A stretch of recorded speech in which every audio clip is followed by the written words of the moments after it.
I'm Professor Rob McLaughlin at the University of New South Wales campus at the Australian Defence Force Academy in Canberra. Welcome to this episode of the Australian Naval History podcast series, where we examine an event in the history of the Royal Australian Navy. The Naval Studies Group at the University of New South Wales is supported in this series by the Royal Australian Navy, the Australian Naval Institute, the Naval Historical Society of Australia, and the Submarine Institute of Australia. In this, the final of 3 episodes, we hear from historians who gathered for the 2019 King Hall Naval History Seminar, which discussed Australian Chiefs of Naval Staffs. Their collective work will be brought together in a future book entitled Australia's Naval Leaders. The seminar was held at the Australian Defence Force Academy in June 2019.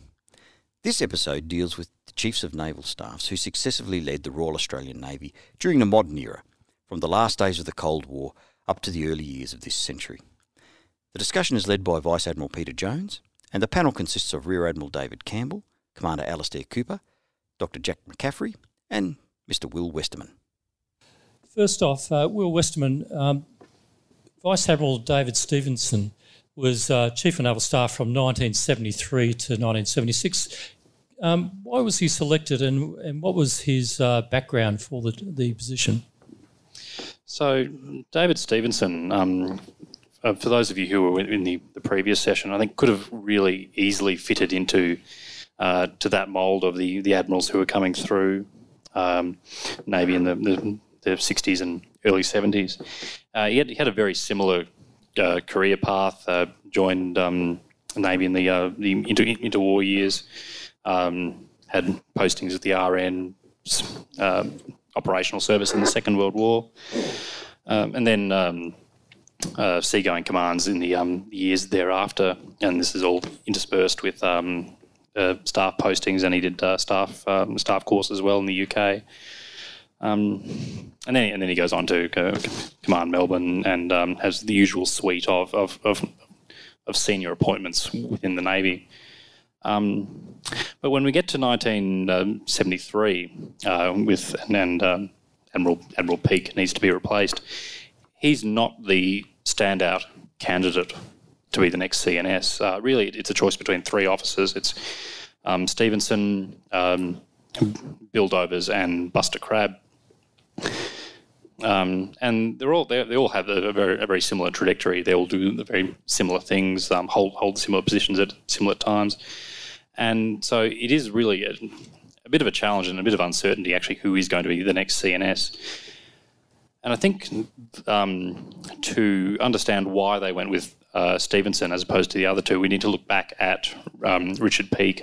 And I think Sam did a very good job in the previous session of outlining some of his challenges, and also his personality and just the way that he approached the role of CNS. In that, and I think he mentioned that Piech was a seagoing commander who found it a little difficult and a little challenging to make the transition to Canberra and to operate in a slightly different environment. And I think both Dovers and Crabbe would have been in a very similar position. They're both fine sailors, but I think they would have been slightly more volatile than what the environment and what the context required at that time. Stevenson was different. He and this isn't necessarily a criticism of Crabbe or Dovers, but he was more cerebral.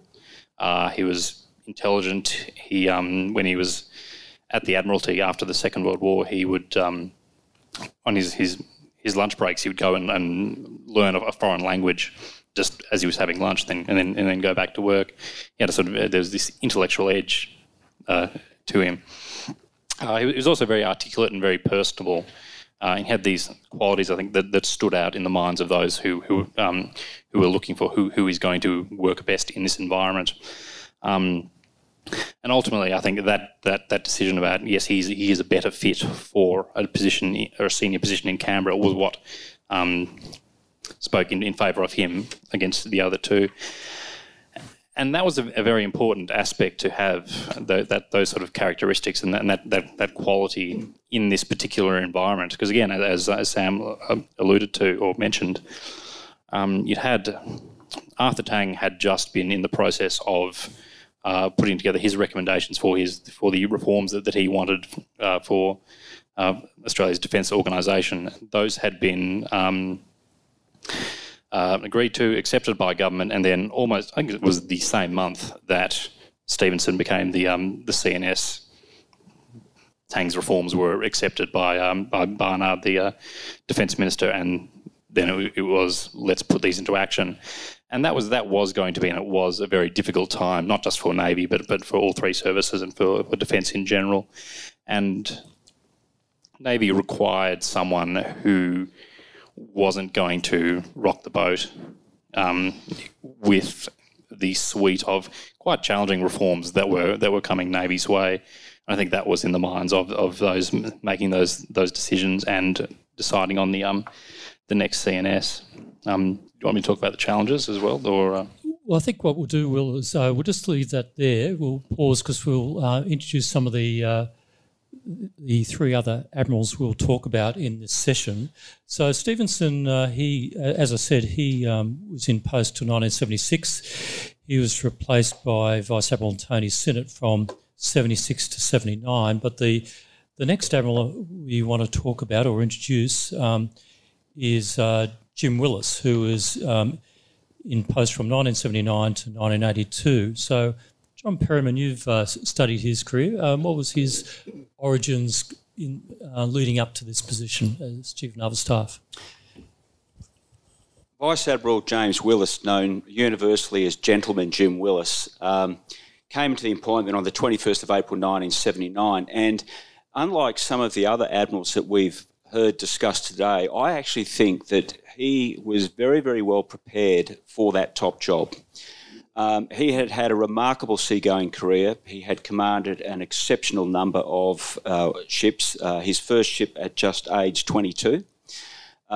He'd seen action in World War II, like a lot of his contemporaries. But when he came into Canberra for the first time, I think he actually recognised that this was a change in direction for him in his career. And he understood that the environment was completely different. His first appointment as a Commodore put him in very, very good stead in connection with the DDL, the Light Destroyer project. So he got a lot of experience there. Then he became the Director General of Naval Materiel. He was then the Chief of Naval Personnel. He then went back to the fleet as the Flag Officer commanding the fleet. And I think it's also important to note, and this really is important, that at one time he commanded Melbourne, and he had also that association with HMAS Melbourne, the aircraft carrier, while he was the commander of the Australian fleet. So I think as far as an apprenticeship and that transition from a professional seafarer and warfighting officer to someone who's going to be eventually running the Navy, I think he was well prepared. I think he was cerebral, to quote you, and that put him in good stead. Now, he mentions in his oral history interview that he saw that his business was to advise the government on the strategic relevance of what was going on in the region. And at that time, of course, the great adversaries were the USSR and the US, and still at loggerheads in the Cold War, the emergence of China and so on and so forth. But the really big game changer came in December 1979 when the Soviets invaded Afghanistan, and all of a sudden the spotlight was on the Middle East. Now, there's a number of things here that are interconnected. The big thing, which if you want to enliven debate amongst naval officers and naval people or people just with an interest in the Navy, is to talk about the carrier decision, Melbourne Invincible, and this happened on Jim Willis's watch. So he was an advocate of centering a task group around an aircraft carrier. He'd commanded one. He was a fighter directions officer. He'd had the experience in the Pacific in World War II, and he was a firm believer in naval aviation and the capability that that brought to the Navy. He understood where that fitted in taking the Royal Australian Navy to that self-reliance that we've heard about and a sense of autonomy. Whilst other alliances such as NATO were great for Europe, we didn't have that in ANZUS. ANZUS did not give us a NATO. So it was quite apparent that we would have to, on occasions, or with increasing frequency, learn to stand on our own 2 feet. Now, following the Soviet adventurism into the Indian Ocean, the Royal Australian Navy sent a task group, a 6-ship task group, into the Indian Ocean on what was the largest and longest deployment by a task group since World War II, to show the flag and to demonstrate that Australia had reached that autonomy. That was also in response to a request from the US that we would have to do more in that region. We would have to demonstrate a much bigger footprint, if you like.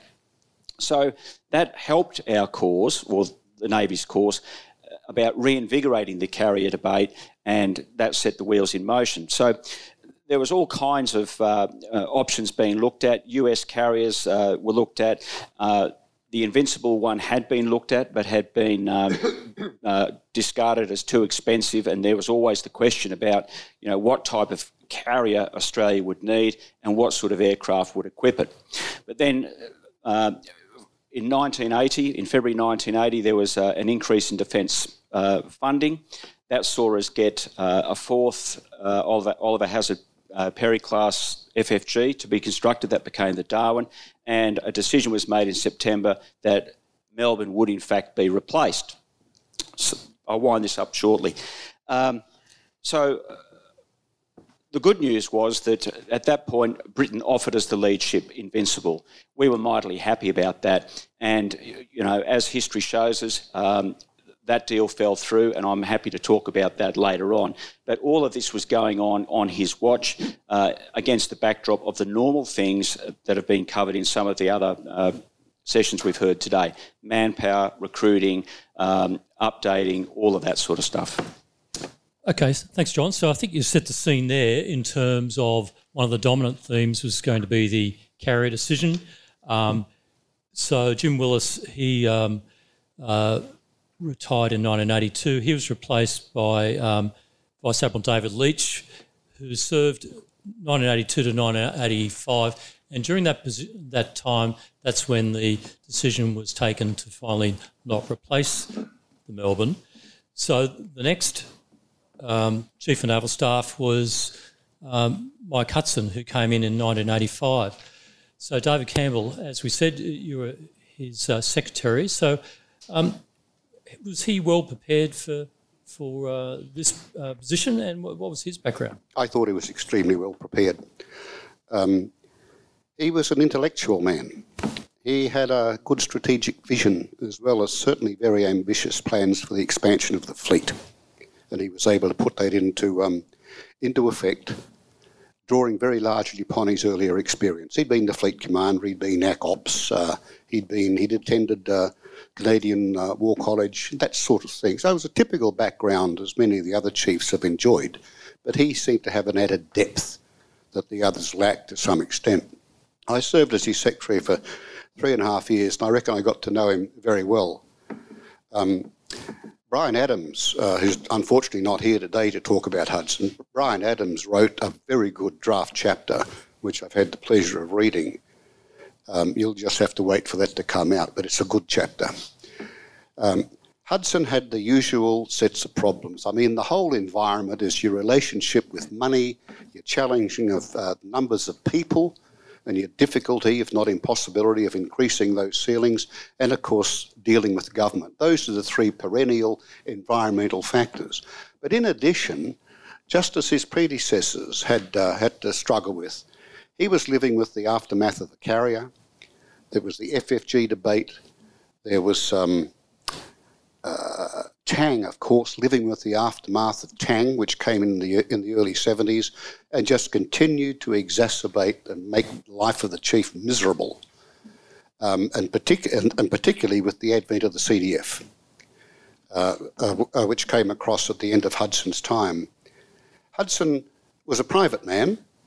He didn't enjoy a particularly warm relationship with his admirals, with the exception of Admiral Crosley, who was the chief of naval personnel. He was an interesting character in his own right. He'd joined the Navy as an able seaman, ordinary seaman, and he served in every rank, non-commissioned and commissioned alike, up to Rear Admiral. Hudson had a very high regard for him and trusted his advice. Didn't always trust the advice of his other admirals, which was a pity. He had a particular difficulty in selecting his successor, which is something that all the chiefs have got to spend a lot of good time worrying about. He had difficulty grappling with that particular challenge. I think the particular issues he had to deal with were the introduction of women at sea, and he, amongst others, like McDougall, later admitted, we didn't do that well enough. I didn't understand the complexity of the challenge of having women at sea. And it certainly was true in his case, as well as with others. I think... So perhaps one other useful thing is that Mike Hudson had a particularly long tenure. He did. Can you just explain why that was? It was the absence of an alternative. Also, he got on extremely well with Minister Beazley. I mean, they were like that. Hudson was able, with Beazley, to set in train the whole acquisition process for the Anzac ships and the second tier and the third tier and the Collins-class submarines and so forth. It was Hudson's successor who had to implement some of those things, but these programs were well underway in Hudson's time, and Beazley saw him as critical in the development of their joint appreciation of what the Navy should look like. Hudson had a particularly good appreciation of the parliamentary system.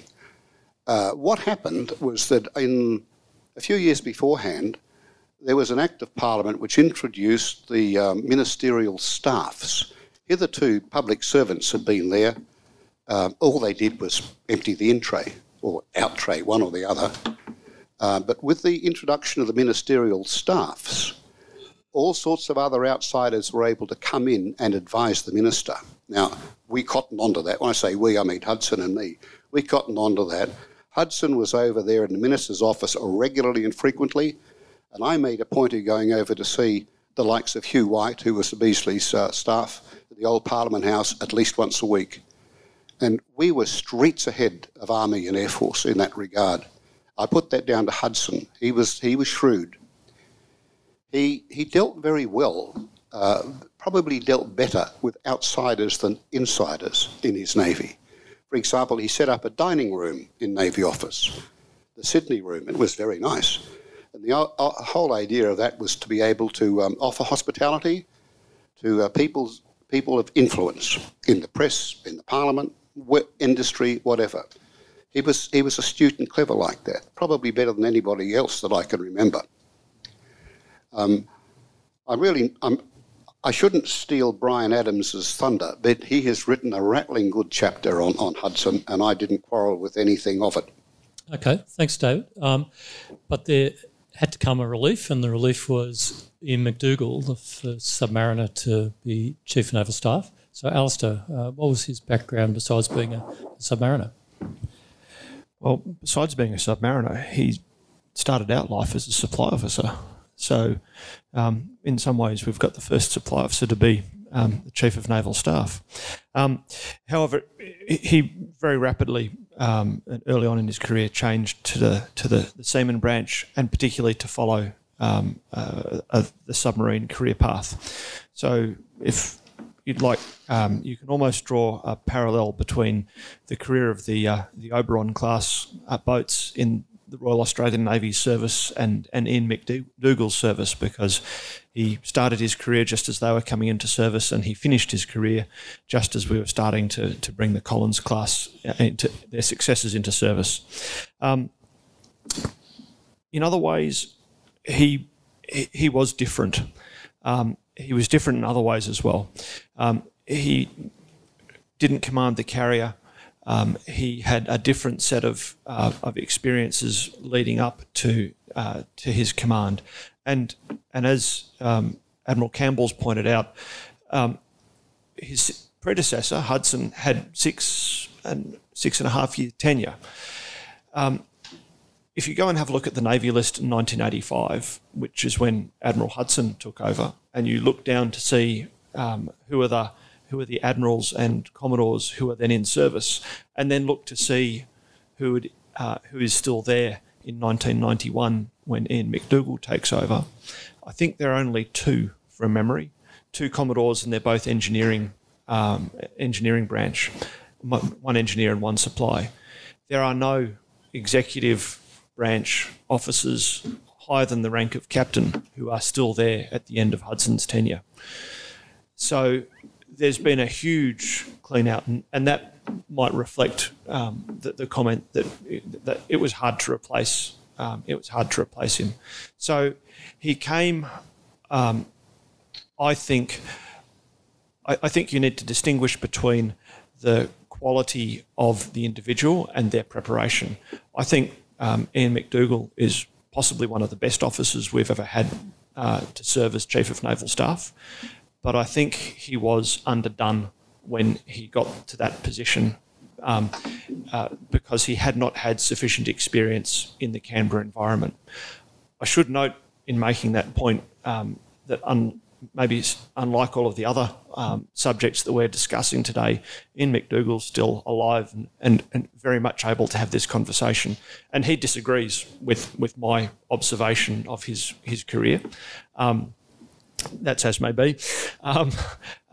But just being good enough to engage about it. So I think he came to it with obvious quality that Admiral Hudson would have perceived, but that he simply hadn't had the time to be able to develop the relationships and the depth of knowledge in the Canberra environment that I think are necessary for a service chief.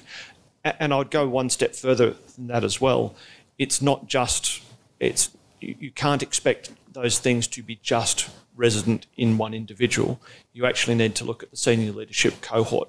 And so that clear out that occurred because of Admiral Hudson's long tenure and perhaps because of his view of the admirals that he had at the time meant that the senior cohort that Admiral McDougall worked with was, my judgment, collectively not as experienced at that national strategic level as you might otherwise have thought. And particularly when you look at it in the shadow, I think is a reasonable way to put it, in the shadow of somebody like Mike Hudson, who I think bestrode the Navy in a way that probably no chief had since Collins. So, okay, thanks, Alastair. So we'll just go back, Will, to you. So we've heard some of the abiding sort of issues, but what were really the issues that David Stevenson had to deal with when he came in? Well, really, I think there were two main ones, and these aren't necessarily new, and they've been themes that have been developed throughout this day and throughout all the officers that we've heard about. But they just take a particular spin because of the historical time, the peculiarities of that. So the first is really, if we think back to 1973, the Vietnam commitment is winding up. Forward defence as a concept, it had been discredited, and there were strategic assessments that government took very seriously, saying that there is going to be no major threat to Australia within the next 10 to 15 years. So that's sort of the context, the strategic context. And then on top of that, you get a Labor government, Whitlam government, that has, in its first couple of budgets, made some significant cuts to the defence vote. And so it's pretty obvious what then naturally happens from that. If there's a smaller pie, the services will start haggling over, well, I need to keep this, I need to keep that.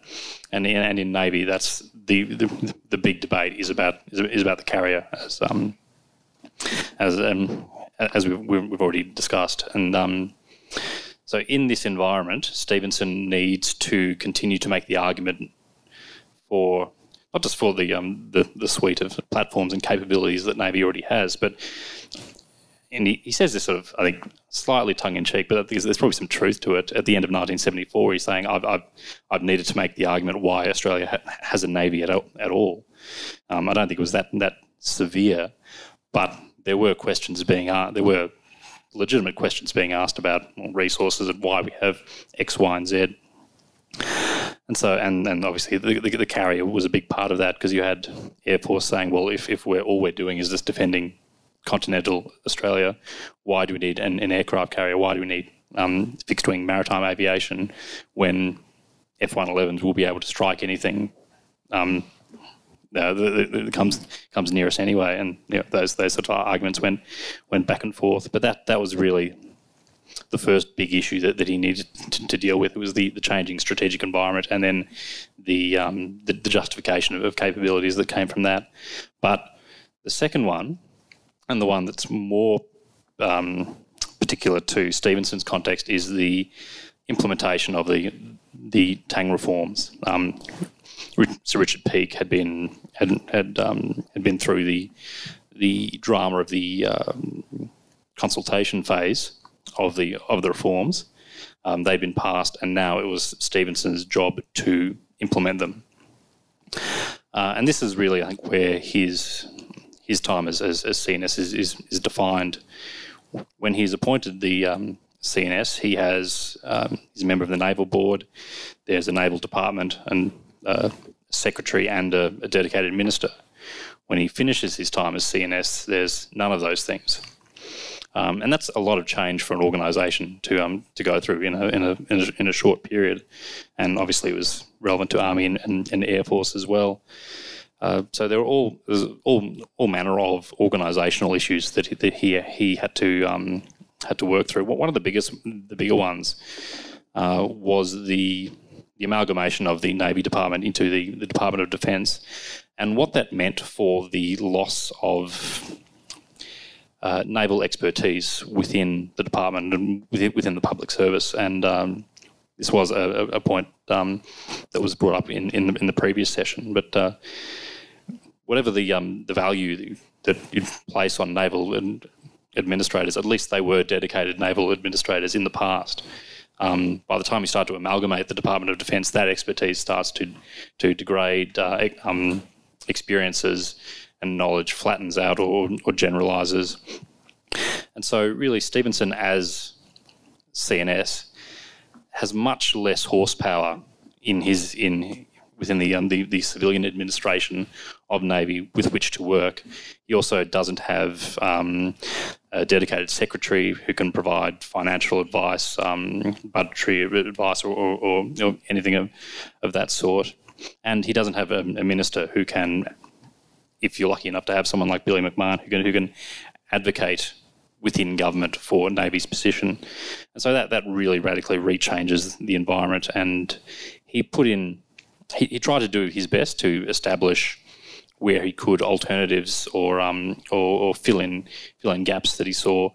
But really, I think his task, and this is probably something I touch on when summing up Stevenson's period as the CNS, was really just to bed down all of these changes and try and do whatever he could within his small sphere of influence to make the transition not as jarring as potentially it could have been.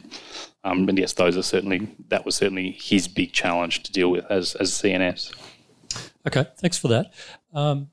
John Perryman, you've talked a little bit about the carrier issues that Jim Willis had to face, and also some of the Cold War-related events. What were the other major things that really dominated his time in office? Well, I think in the background of the carrier debate was the fact that there was a whole raft of other capability being introduced as well, which had to be managed, overseen. There were all kinds of problems with that. There was industrial action affecting it. There was the manpower. We were having FFGs built over in the United States. We had to send personnel to the United States to do particular training for those ships. So there was a drain on resources over and above what one might normally encounter. This all came at a time when re-engagements were down to 69.5%, and they were also starting to look at the question of women at sea. And that culminated in the first female officers going to sea in Jervis Bay.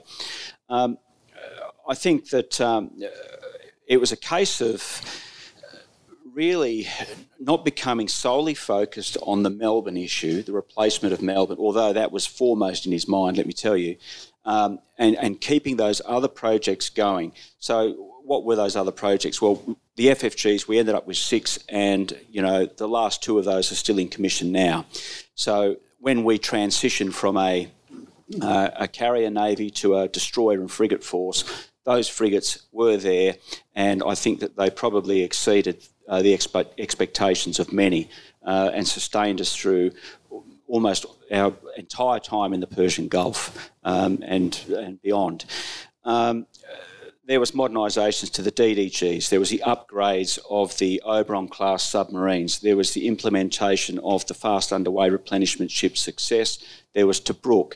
And there was other areas of Navy which seldom get a mention, the hydrographic survey ship Cook.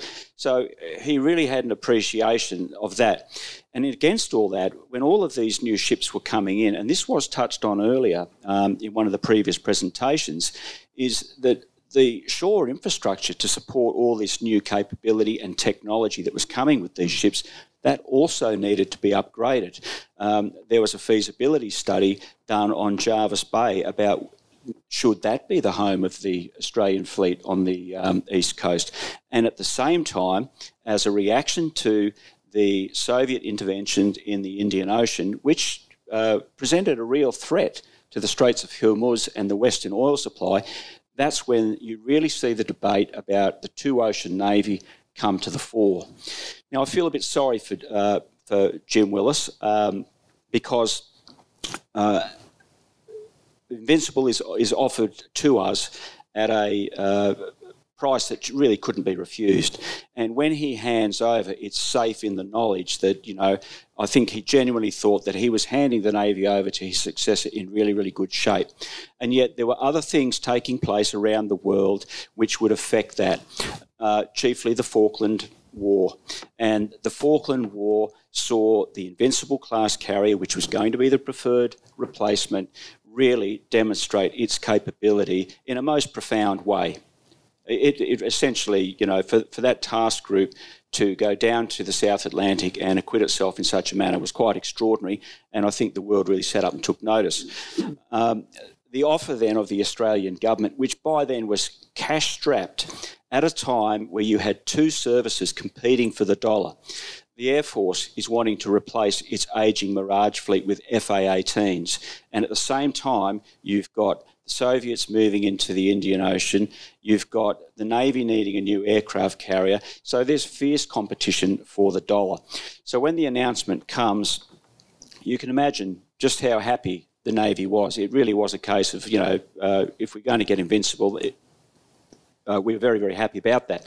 And I think that when you consider that 18 days before retiring, the Falklands War erupts, Melbourne is paid off on the 30th of June, 1982, and on the 12th of July, Margaret Thatcher accepts the offer to retain Invincible, and the 2012 Cabinet Papers actually confirm that the Liberal government, which is on the way out, they dwelt on the decision about whether to pursue this, and in the end they gave the decision to the Labor Party, and it really just became too hard.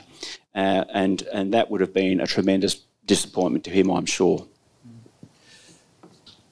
So, David Campbell, we've talked in the previous 2 episodes about Chiefs of Navy having a haul-down report.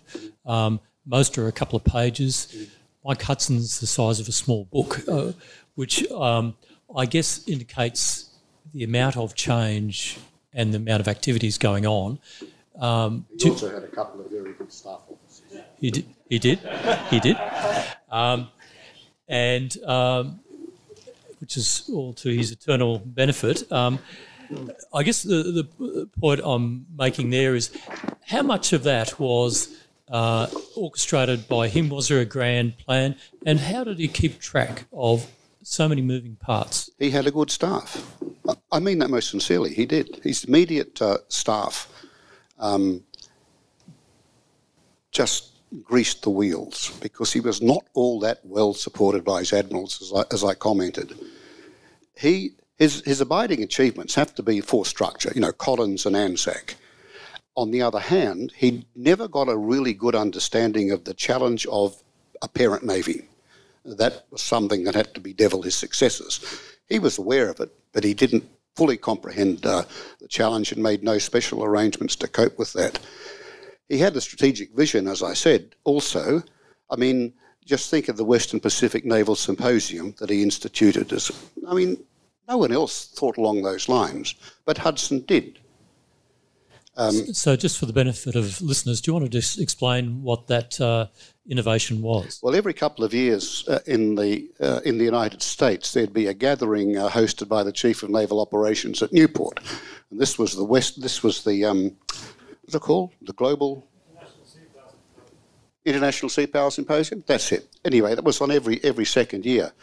Mike went to one of those and came back, as he said, with his batteries recharged. And he conceived the idea of having, in the off year between Newports, a Western Pacific Naval Symposium, which he put together despite opposition from the Department of Foreign Affairs and with no assistance whatsoever from SIP Division, Strategic International Policy Division. And that was everybody from China, Japan, South Korea, the Philippines, Malaysia, you name it. And it was a very successful initiative. I understand it continues successfully to this very day. It had significant achievements. I mean, in the in law of the sea, and just being able to keep the dialogue going as far as piracy, for example, was concerned. No one else thought along those lines, but he did. When he took over as CNS, the Navy's morale was abysmally low. They were still getting over the loss of the carrier, for example. In his first year, he virtually stood the fleet down. No exercising in 85 to speak of. Instead, the Navy was to have a good time. And they were sent out to go and visit all the capital cities and have a good run ashore. And that was capped by the 75th birthday, and with the fleet review, which was a huge success. I think that he had a reputation of being cold with people, and that was certainly how he used to come across to many people, but deep down he really understood his people. And that action of standing down the fleet and really throwing his weight behind the 75th birthday party, to me, tells just what a good personnel manager that he really was. How he kept it all together? He had a good staff. He also had an excellent deputy in the shape of Neil Ralph. Neil was a champion deputy. He's the model for a Deputy Chief of Naval Staff. There was some comment also, which I guess this is one aspect we haven't touched in these podcasts, about the physical strength of people to be able to maintain a tempo in office. Can you just want to comment on that with Mike Hudson? What, on his appreciation of people able to keep up with him? Just being able to and keep the work tempo for such a long period of time. What, for him personally? Yes. Oh, he was just supercharged. He was just a bundle of energy, that bloke. Yeah. I had nothing but admiration for him. Don't forget, he was also contending with the DIB report, which came on early in or just before he took over. He had to implement DIB, and that was difficult for everybody. And then towards the end of his time, of course, he had to put up with the CDF coming on the scene, and that changed the environment in Canberra again altogether, as his previous predecessors had to tolerate too. I mean, ever since Stevenson's time, when it all began after what's his name, Tang, there was just a succession of one catastrophe after another as far as relationships within defence and with government were concerned. So just one final point on with Hudson's tenure. During that time was the Gulf War. Yes. Any particular comments there in terms of the speedy deployment of RN Task Group or the effect of having that? I was attaché in Washington at the time, so I have a different perspective on all of that. I didn't see what was going on in Navy office.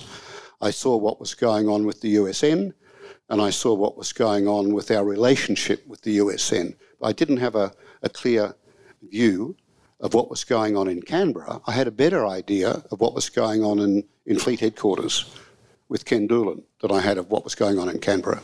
Yep. Okay. All right. So we'll have to read the chapter of the book for that. I think so. For that aspect.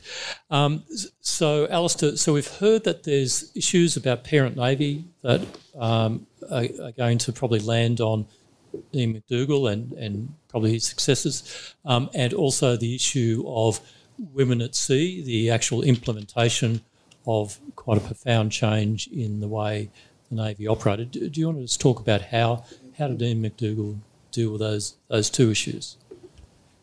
Just those two issues. Well, I think turning to the women at sea piece first. Ian McDougall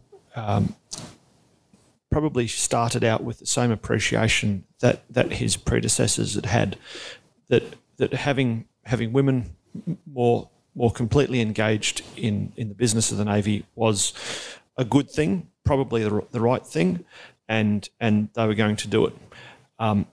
They had fundamentally not appreciated the size and complexity of that task and the cultural reform that was required to make it happen. And so as a result, the actions that Navy took were, I guess, haphazard in a way. There were some successes in terms of the way things were done, and the deployment of Sydney to the Gulf in '92 was probably a good example of how it could work.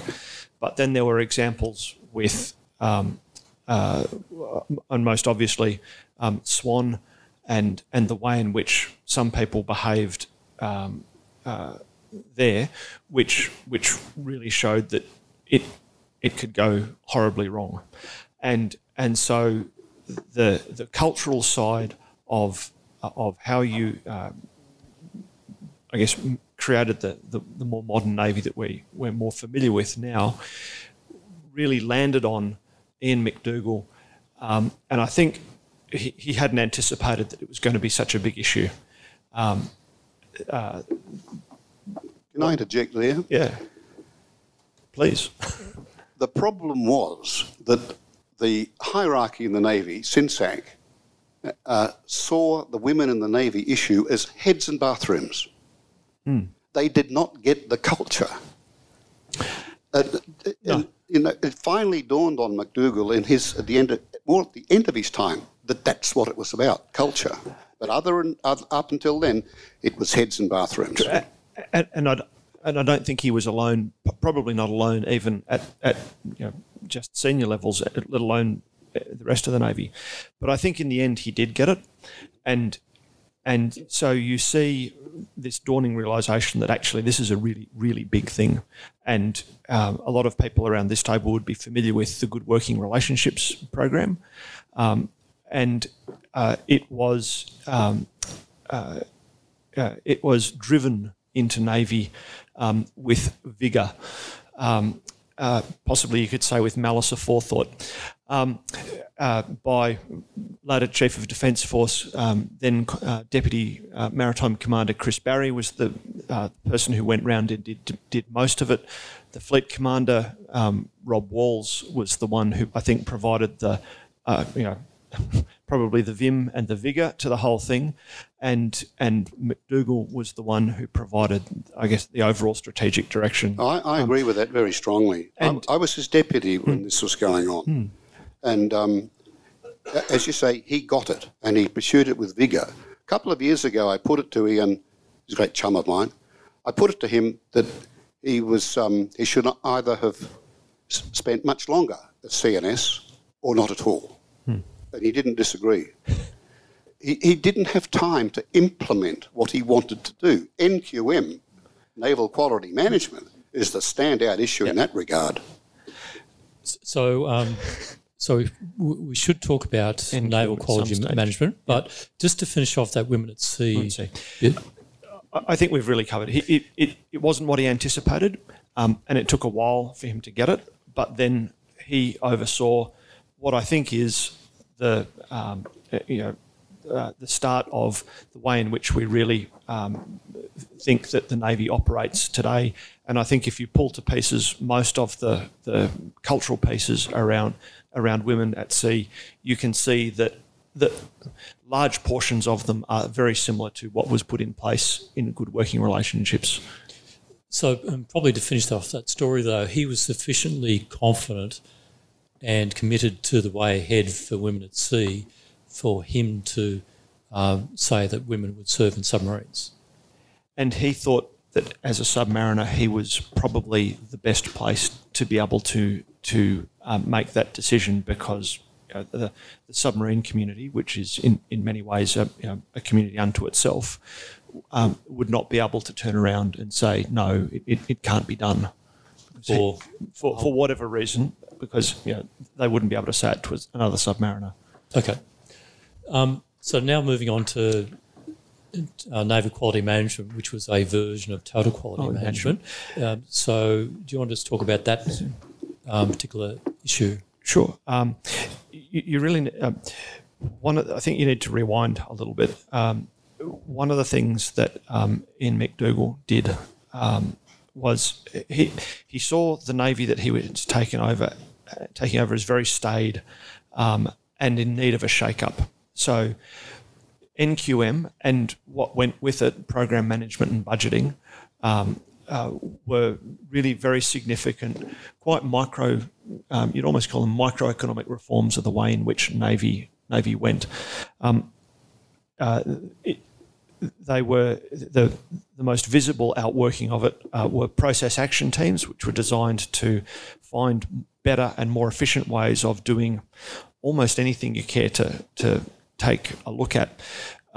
You also need to remember that. So it was really intended to be a fundamental reform to shake Navy up. I think it was very poorly implemented. It hadn't been really.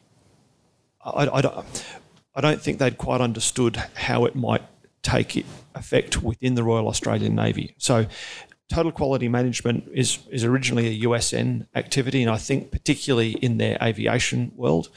And the USN is a much more data-driven organisation than the Royal Australian Navy, particularly in the early 90s.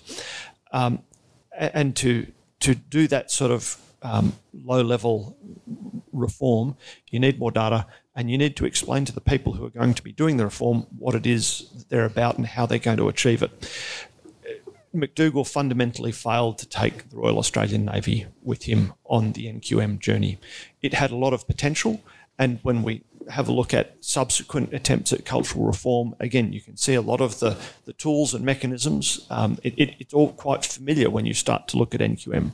But McDougall did not take the Navy with him, and so within, I'd say, 12 months, although nobody was willing to, no other admiral was disavowing NQM, within 12 months of McDougall finishing his tenure, it had just quietly got lost and never to be heard of again, I think is probably the nicest way to put it. Yeah. Okay, thanks, Alastair. So just in summing up, I'd just like to ask each of you just to reflect on the service chief that you've been talking about and any sort of concluding remarks. So, Will, first off for you.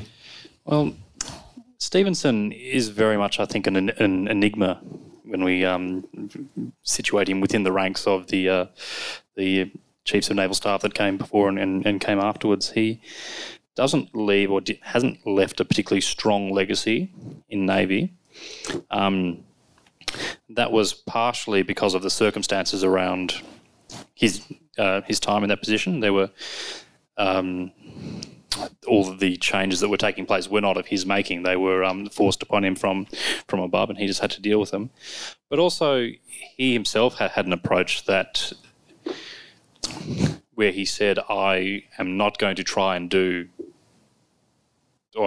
shape Navy the way that I want to, because we just need to bed in these this new structure, get used to that. There's already enough change going on. I don't have the capacity to do anything that I want to do. I think, and that was, I think, the approach that he took during the implementation of the Tang reforms. And so as a result, I think he, as CNS, he comes across as a little acquiescent. He just accepts what's being given to him. And I think that's the only sort of course of action he can take at that point.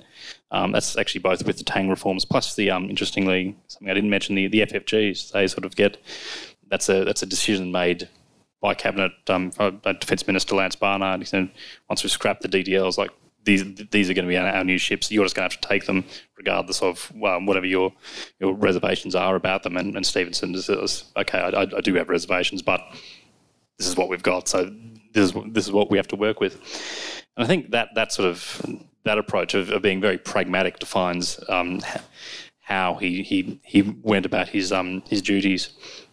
He isn't given the ability to shape Navy, but Navy nevertheless reshapes around him, particularly in Canberra, and that's just what he has to deal with.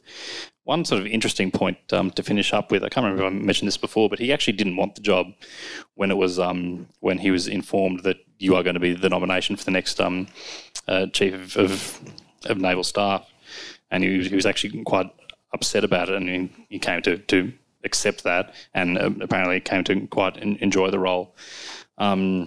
So I'm not necessarily sure what that says about him as a person, that he didn't want the job, but he took it and sort of ran with it. But I thought it spoke to the character of the man who, against whatever circumstances he was in and against his own preferences, he still went ahead and did the job that he needed to do. And I think that was probably the defining trait of his time as the CNS. Thanks very much, Will. John Perryman, what's your final thoughts about gentleman Jim Willis?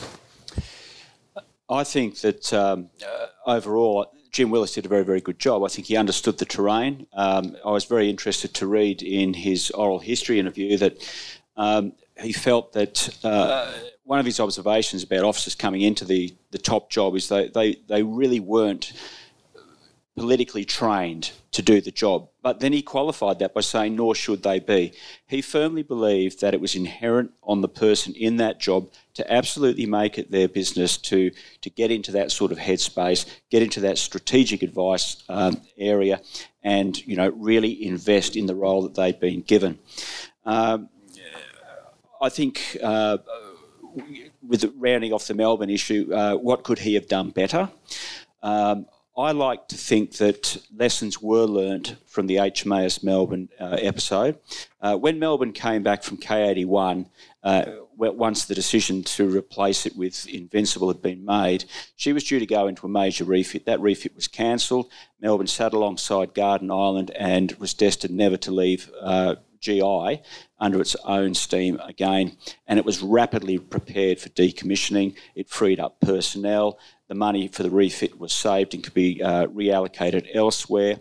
The fixed-wing aviation, their activities were curtailed somewhat, so there were savings to be made almost as a concession.